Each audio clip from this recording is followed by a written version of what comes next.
जय श्री कृष्ण भक्तों मैं कैलाश पंडित सुपुत्र परम आदरणीय गुरुवर ज्योतिषाचार्य भागवत कथा वाचक पंडित सोहनलाल शर्मा जी, मैं गुरु जी के आदेश से तथा भगवान परशुराम जी के आशीर्वाद से आज भगवान विष्णु के छठे अवतार भगवान श्री कृष्ण के द्वारा अपने सखा पार्थ को अर्जुन को दिए गए श्रीमद् भगवत गीता के ज्ञान के सार को आप सभी को सुनाने के लिए यहाँ उपस्थित हुआ हूँ। भक्तों, श्रीमद् भगवत गीता के 18 अध्याय हैं। मैं कैलाश पंडित एक एक करके सभी अध्यायों का सार आपके समक्ष भावपूर्ण स्वर के साथ प्रस्तुत करूंगा। मैं गीता सार को आरंभ करूं उससे पूर्व कृपया आप सभी हमारे इस चैनल को अधिक से अधिक संख्या में शेयर करके सब्सक्राइब कराएं, जिससे सभी सनातन धर्म प्रेमियों के पास ये गीता सार पहुंच जाए और उन्हें धर्म लाभ प्राप्त हो, उनका कल्याण हो। तो बोलिए भगवान श्री कृष्ण की जय। प्रिय भक्तों, आज हम आपको सुनाने जा रहे हैं अथ गर्भ गीता। श्री कृष्ण भगवान जी का वचन है कि जो प्राणी इस गर्भ गीता का सद्भावना से विचार मनन करता है सो वह पुरुष फिर गर्भवास में नहीं आता है। अर्जुनोवाच, अर्जुन कहते हैं, हे कृष्ण भगवान, यह प्राणी जो गर्भ विषय आता है सो किस दोष को करके आता है? हे प्रभु जी, जब यह जन्मता है तब इसको जरा आदि रोग लगते हैं, फिर मृत्यु होती है। हे स्वामी, वह कौन सा कर्म है जिसके करने से प्राणी जन्म मरण से रहित हो जाता है? भगवान श्री कृष्ण कहते हैं, हे अर्जुन, यह मनुष्य जो है सो अंधा व मूर्ख है, जो संसार के साथ प्रीत करता है। यह पदार्थ मैंने पाया है कि वह मैं पाऊंगा, ऐसी चिंता इस प्राणी के मन से उतरती नहीं। 8 पहर माया को ही मांगता है, इन बातों को करके बार बार जन्मता और मरता है। वह गर्भ विषय दुख पाता रहता है। अर्जुन कहते हैं, हे श्री कृष्ण भगवान, यह मन मस्त हाथी की तरह है, तृष्णा इसकी शक्ति है। यह मन तो 5 के वश में है, काम, क्रोध, लोभ, मोह और अहंकार। इन 5 में अहंकार बहुत बली है, सो कौन सा यत्न है जिससे मन वश में होए? श्री भगवान कहते हैं, हे अर्जुन, यह मन निश्चय ही हाथी की तरह है, तृष्णा इसकी शक्ति है। मन 5 के वश में है, अहंकार इनमें श्रेष्ठ है। हे अर्जुन, हाथी जैसे अंकुश कुंडा के वश में होता है, वैसे ही मन रूपी हाथी को वश में करने के लिए ज्ञान रूपी अंकुश है। अहंकार करने से यह जीव नरक में पड़ता है। अर्जुन कहते हैं, हे भगवान, जो एक तुम्हारे नाम के लिए वन खंडों में फिरते हैं, एक वैरागी हुए हैं, एक धर्म करते हैं, इनको कैसे जाने? जो वैष्णव है वे कौन है?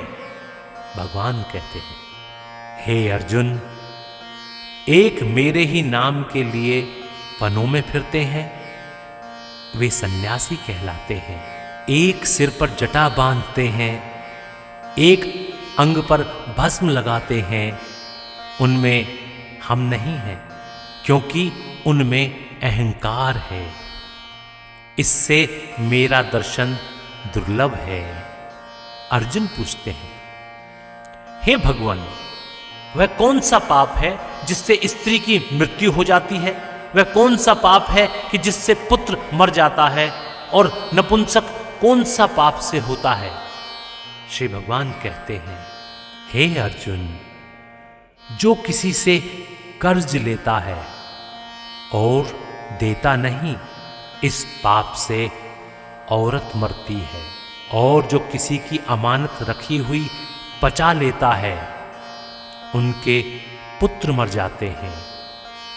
जो किसी का कार्य किसी के गोचर आए पड़े और वह जवानी कहे कि मैं तेरा कार्य सबसे पहले कर दूंगा, तब समय आए उसका कार्य न करे, इस पाप से नपुंसक होता है। ये बड़े पाप हैं। अर्जुन कहते हैं, हे भगवान, कौन से पाप से मनुष्य सदैव रोगी रहता है? किस पाप से गधे का जन्म पाता है, स्त्री का जन्म तथा टट्टू का जन्म क्यों कर पाता है, और बिल्ली का जन्म किस पाप से होता है?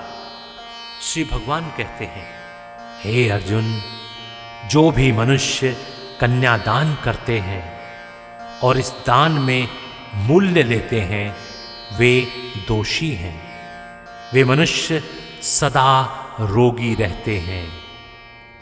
जो विषय विकार के वास्ते मदिरापान करते हैं, वे टट्टू का जन्म पाते हैं। और जो झूठी गवाही भरते हैं, वह औरत का जन्म पाते हैं।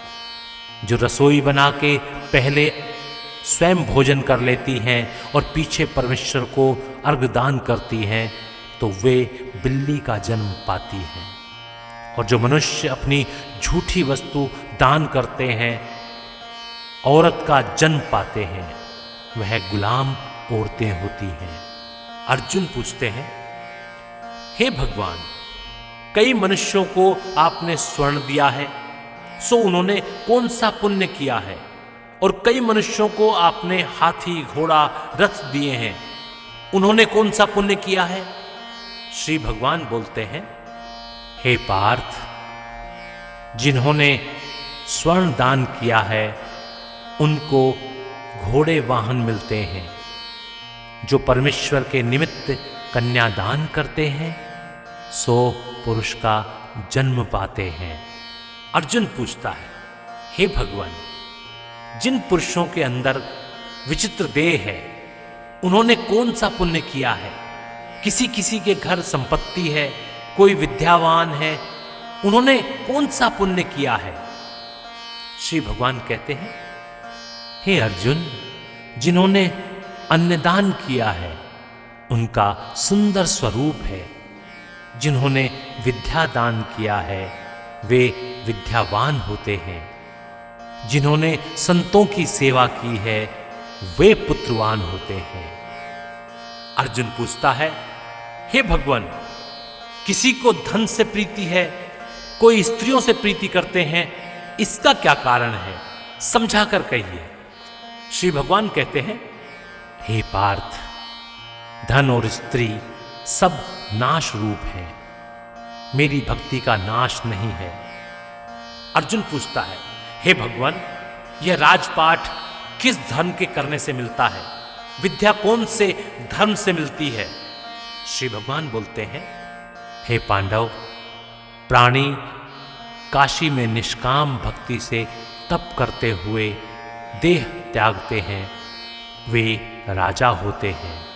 और जो गुरु की सेवा करते हैं, सो विद्यावान होते हैं। अर्जुन पूछते हैं, हे भगवान, किसी को धन अचानक बिना किसी परिश्रम के मिलता है, सो उन्होंने कौन सा पुण्य किया है? इस पर श्री भगवान कहते हैं, हे कौन्ते, जिन्होंने गुप्त दान दिया है, उनको धन अचानक मिलता है। जिसने परमेश्वर का कार्य और पराया कार्य संवारा है, वे मनुष्य रोग से रहित होते हैं। अर्जुन पूछते हैं, हे भगवान, कौन से पाप से अमली होते हैं और कौन से पाप से गूंगे होते हैं और कौन से पाप से कुष्ठी होते हैं? श्री भगवान बोले, हे अर्जुन, जो आदमी नीच कुल की स्त्री से गमन करते हैं, सो अमली होते हैं। जो गुरु की विद्या से पढ़कर मुकर जाते हैं, सो गूंगे होते हैं। जिन्होंने गो घात किया है वे कुष्ठी होते हैं। अर्जुन पूछते हैं, हे भगवान, जिस किसी पुरुष की देह में रक्त का विकार होता है वह किस पाप से होता है? और दरिद्र होते हैं, किसी को खंड वायु होती है और कोई अंधे होते हैं तो कोई पंगु होते हैं, सो कौन से पाप से रहित होते हैं? और कई स्त्रियां बाल विधवा होती हैं तो यह किसी पाप से होती हैं? श्री भगवान जी बोले, हे पार्थ, जो सदा क्रोधवान रहते हैं उन्हें रक्त विकार होता है। जो मलिन रहते हैं वे सदा दरिद्री होते हैं। जो कुकर्मी ब्राह्मण को दान देते हैं उनके खंड वायु होती है। जो पराई स्त्री को नग्न देखते हैं, गुरु की पत्नी को कुदृष्टि करते हैं, सो अंधे होते हैं। जिसने गुरु और ब्राह्मण को लात मारी है सो लंगड़ा व पंगुला होता है। जो औरत अपने पति को छोड़कर पराये पुरुषों से संग करती है सो है बाल विधवा होती है।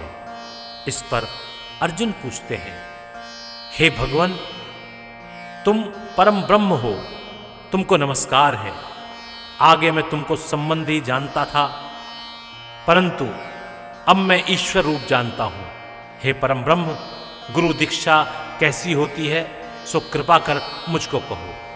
इस पर श्री भगवान बोले, हे अर्जुन, तुम धन्य हो, तुम्हारे माता पिता भी धन्य हैं जिनके तुम ऐसे पुत्र हो।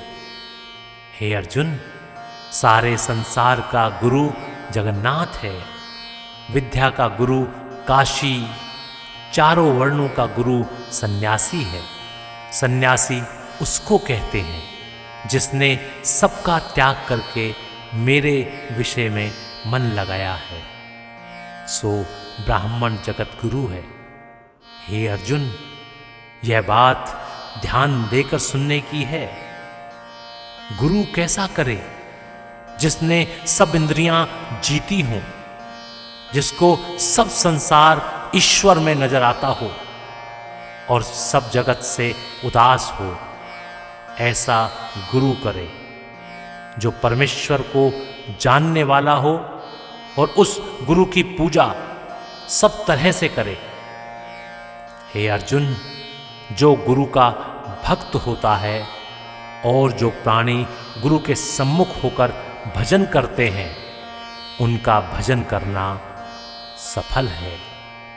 जो गुरु से विमुख है उनको सप्तग्रास मारे का पाप है। गुरु से विमुख प्राणी दर्शन करने योग्य नहीं होता। जो गृहस्थी संसार में गुरु के बिना है चांडाल के समान है।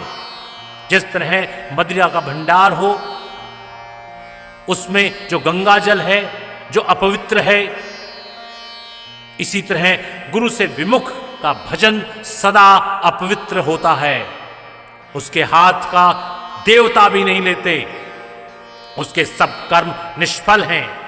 कुकर, सुकर, कधर्म, काक, ये सब की सब योनियों से बड़ी खोटी योनि है। इन सब से वह मनुष्य खोटा है जो गुरु नहीं करता। गुरु बिना गति नहीं होती, वह अवश्य नरक को जाता है। गुरु दीक्षा बिना प्राणी के सब कर्म निष्फल होते हैं। हे अर्जुन, जैसे चारों वर्णों को मेरी भक्ति करना योग्य है, मेरे गुरुधार के गुरु की भक्ति करना योग्य है, वैसे गुरुधार के गुरु की भक्ति करना योग्य है। जैसे गंगा नदियों में उत्तम है, सब व्रतों में एकादशी का व्रत श्रेष्ठ है, वैसे ही हे अर्जुन, शुभ कर्मों में गुरु सेवा उत्तम है। गुरु दीक्षा बिना प्राणी पशु योनि पाता है। जो धर्म भी करता है सो पशु योनि में फल भोगता है। 84 योनियों में भ्रमता रहता है, जन्म लेता रहता है। अर्जुन ने पूछा, हे श्री कृष्ण भगवान, गुरु दीक्षा क्या वस्तु है? इस पर श्री भगवान बोले, हे अर्जुन, धन्य जन्म है उसका जिसने यह प्रश्न किया है। तू धन्य है। गुरु दीक्षा के 2 अक्षर हैं, हरि, ओम। इन अक्षरों को गुरु कहता है। यह चारों वर्णों को अपनाना श्रेष्ठ है। हे अर्जुन, जो गुरु की सेवा करता है उस पर मेरी प्रसन्नता है। वह 84 योनियों से छूट जाएगा, जन्म मरण से रहित हो नरक नहीं भोगता। जो प्राणी गुरु की सेवा नहीं करता वह 3.5 करोड़ वर्ष तक नरक भोगता है। जो गुरु की सेवा करता है उसको कई अश्वमेध यज्ञ के पुण्य का फल मिलता है। गुरु की सेवा मेरी सेवा है। हे अर्जुन, हमारे तुम्हारे संवाद को जो प्राणी पढ़ेंगे और सुनेंगे सो गर्भ के दुख से बचेंगे। उनकी 84 कट जाएगी, अर्थात वे 84 योनियों में बारंबार जन्म नहीं लेंगे।